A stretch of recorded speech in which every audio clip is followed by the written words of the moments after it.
Hello and welcome. In this tutorial, we will explore how to create and manage animations in Unity to bring your game objects to life. What are animations in Unity? Animations in Unity allow us to create dynamic movements, visual effects, and character behaviors without manually updating the object's position, rotation, or scale every frame. Unity uses the animator system, which provides an efficient way to control and blend animations smoothly. Why do we use animations? Animations make our games and applications more realistic, engaging, and visually appealing.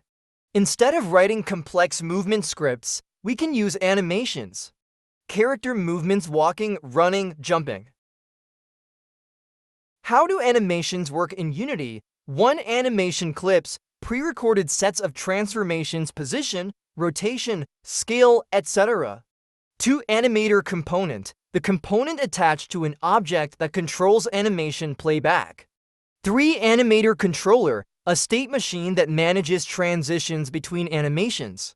First, we create a folder named Animations to organize our project and keep all animations in one place. This folder will serve as a storage location for all the animations we create throughout the project. By doing this, we ensure that our project remains well-structured, making it easier to locate and manage animations efficiently. After that, we press the record button to begin creating our animation.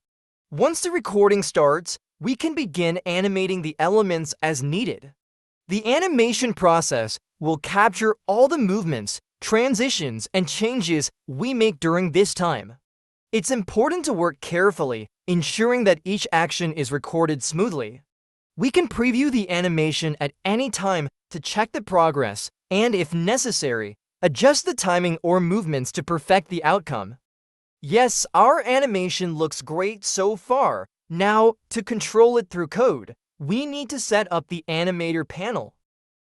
Open the animator window, go to Window greater than Animation greater than Animator in Unity to bring up the animator panel. Link the animator to the object. Make sure the object you're animating has an animator component attached. If not, click on the object and in the inspector window, click Add Component and search for Animator.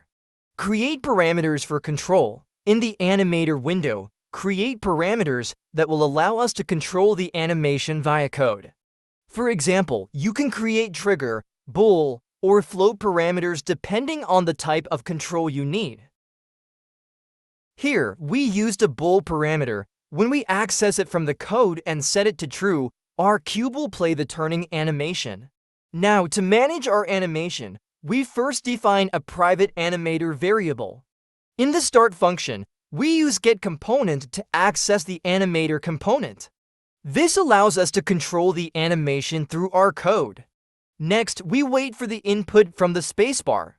When we press the spacebar, it triggers the input and we get the necessary data to proceed. If the input is successfully detected, we set the parameter we created earlier to true. This triggers the animation to play. In short, there are two key elements for starting our animation: access to the animator component and controlling a parameter that triggers the animation when the right input is received. With this, we've created a simple but effective animation trigger system. Now, let's test it. When I press the space key, the animation will start playing. When I press it again, the animation will stop. This way, you can use this system in your own games to trigger animations based on player input.